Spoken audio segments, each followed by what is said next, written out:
Kembali lagi di Ngobrol bareng Gus Miftah Los Rarewel.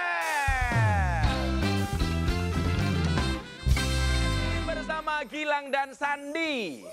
Sandi, orang mau menjadikan seorang laki-laki suami itu kan pasti banyak perhitungan.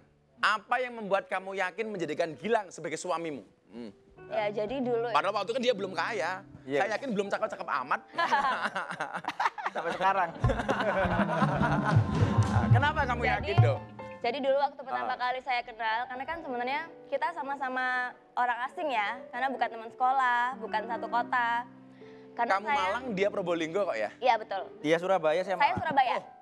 Kamu lahir di Aslinya Probolinggo? lahirnya Probolinggo tapi Oke, besarnya di Malang. Siap. Terus pertama kali ketemu tuh saya amazed sama sosoknya Mas Gilang karena dia itu udah punya usaha, walaupun usahanya itu cucian motor ya, yang cuma 6.000 doang. Tapi Sekali cuci motor berapa? 6.000. 6.000. Dan itu di halaman rumahnya Mama. Oke, ha. Jadi nggak modal ya. Terus saya amazed aja gitu, dia tuh bisa punya apa ya, pemikiran sendiri gitu loh. Kalau dia tuh punya usaha gitu loh. Dan waktu itu Mas Gilang itu juga udah punya rumah, udah punya mobil gitu, walaupun nyicil Gus. Nyicil semua, Gus. Saya tahu banget. Jadi dulu mobil kamu kalau di starter bunyinya dit ya, mobil kreditan. Iya, Gus. Tapi yang penting mobil sama rumah nyicil dia belum tahu, Gus. Taunya setelah nikah. Iya, saya nggak tahu kalau nyicil pertamanya. Jadi kamu merasa dibohongi dong? Nah pas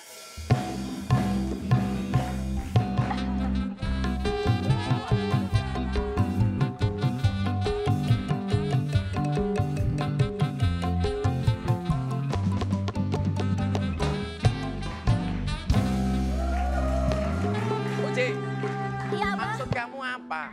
Orangnya 3 kok minumannya cuma 2? Oh, Abah juga ya? Kamu Aduh, kok sentimen banget sama aku? enggak, soalnya gini Bah, aku tuh dari tadi di jemuran belakang ya.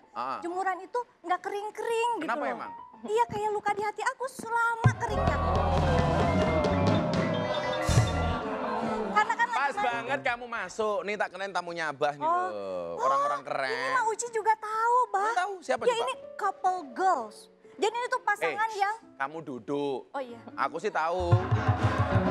Aku sih tahu. Aku tahu banget kok kalau cewek itu sukanya berdiri. Kamu duduk lah gitu loh.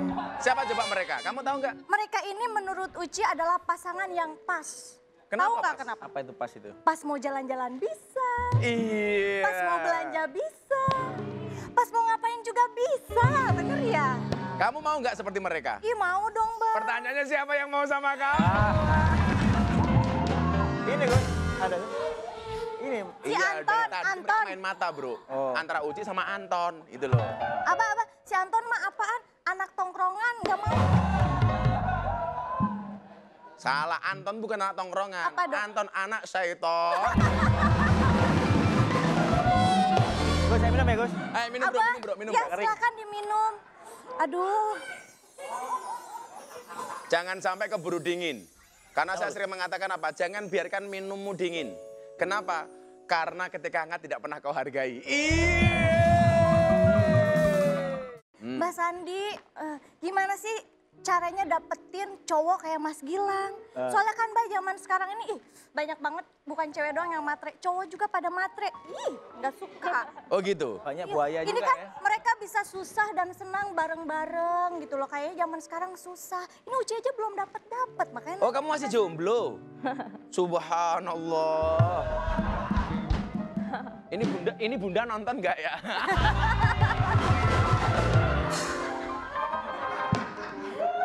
Gimana? Sumpah bunda, aku nggak bilang seperti itu.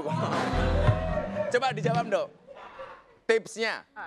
Cara dapetin cowok. Kalau aku ya, kalau aku jadi cewek itu ya apa jangan ngeliat cowok itu kayak nyarinya yang kaya atau orang tuanya mapan gitu kan. Tapi ngelihat kayak dia itu kerja keras nggak sih gitu. Punya visi ke depan nggak sih? Nah benar, karena kalau misalnya dia itu kerja keras, otomatis dia tuh nantinya tuh bakal kerja keras sendiri gitu loh. Jadi nggak ngantungin siapa-siapa, berdiri sendiri gitu. Dan kita juga jadi perempuan jangan cuman gantungin ke pasangan gitu loh. Kalau bisa ya kita berdiri sendiri gitu loh. Kita punya usaha sendiri, punya uang sendiri.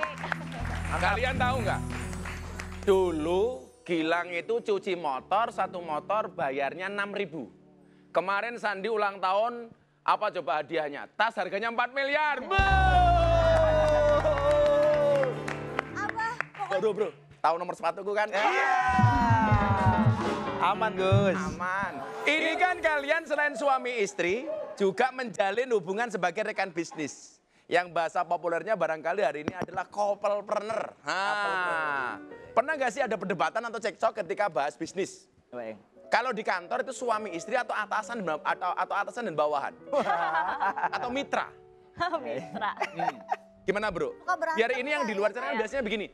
Kalau suami istri kerja satu usaha, nanti gimana? Kalian cerita dong. Ya. Kalau berantem tuh ya pasti, Pasti tapi ya. kan kita kan masing-masing punya kelebihan sendiri ya. Bisa apa kebisaannya tuh kita tuh sendiri-sendiri. Kemampuannya Jadi beda-beda. kita tuh Kelebihannya bagi tugas. masing-masing ya? Jadi kita tuh bagi tugas supaya saling mengisi. Jadi kalau di kantor juga kita mejanya ada 2, ya kan? Selalu. Nggak ada atasan bawahan gitu. Jadi kita tuh bagi tugas mana yang dikerjain sama Sandy, mana yang dikerjain sama Gilang. Jadi nggak saling mengkoreksi gitu. Kalau Gilang, Kalau aku nih PNS Gus. apa tuh? Pegawai Nyonya Sandy. Oh, PNS pegawai Kan Nyonya bisa Sandy. aja.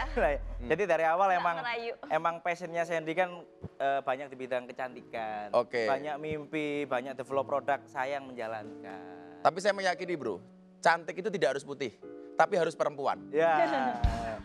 Masa laki-laki cantik gitu loh. Nah kalau tadi Gilang bilang PNS, pegawainya Nyonya Sandy. Kalau boleh tahu, jabatan sang istri di bisnis ini sebenarnya sebagai apa? Ayo, kan tadi bilang kamu PNS. Sandy itu sebenarnya jabatannya sebagai apa sih? Owner, CEO, Ya, dirut. kalau di perusahaan, di akte PT emang Sandy ini sebagai komisaris, saya sebagai direktur. Jangan-jangan kamu istiqomah bro? Apa itu? Gus? Ikatan suami takut istri ketika di rumah. Iya. Abah juga gitu. Kalau saya takwa, Apa itu? Gus? takut istri tua. Iya.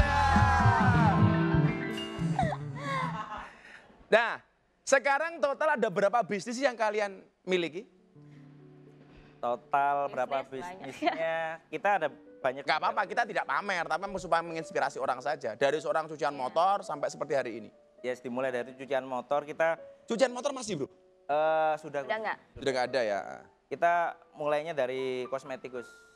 Jadi ada brand, kemudian dari brand ini semakin besar, akhirnya kita membuat klinik. Kita ada klinik kecantikan juga. Ada 13 cabang. Ada 13 cabang dan gak ada yang franchise. Semua bisnis kita kelola sendiri Gus. Kemudian dari produk yang kita keluarkan ini kita bisa membuat pabrik Gus. Wow. Bukan cuma pabrik pengisiannya aja tapi juga pabrik kemasan dan lain-lain. Produksinya di situ semua? Produksinya. Jadi Luar biasa. fokus di bisnis kita ada di kosmetik, ada di kesehatan, kita ada mengeluarkan masker.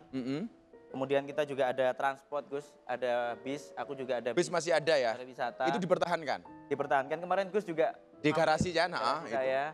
Kemudian kita juga ada manufacture kita banyak sekali. Jadi ada farmasi, Pabrik kemudian pabrik air minum, pabrik jamu, pabrik kemasan, makanan dan minuman. minuman. Makanan minuman juga ada? Makan minuman. Karena kita yang kelima adalah kita retail Gus. Kita sekarang lagi di bisnis retail. Kita mengeluarkan produk-produk yang emang dikonsumsi sama masyarakat. Nah, ini Gus mau tanya lagi nih ke Gilang. Gilang ini kan CEO nih dari berbagai macam bisnis. Masih ingat nggak? Berapa sih karyawan kalian? Total semuanya. Kalau totalnya 2000-an Gus. 2000-an? 2000-an. Kebayang nggak? Kalau satu orang gajinya 1 juta saja, kali 2000 sudah berapa miliar? 2 miliar. Iya berapa banyak?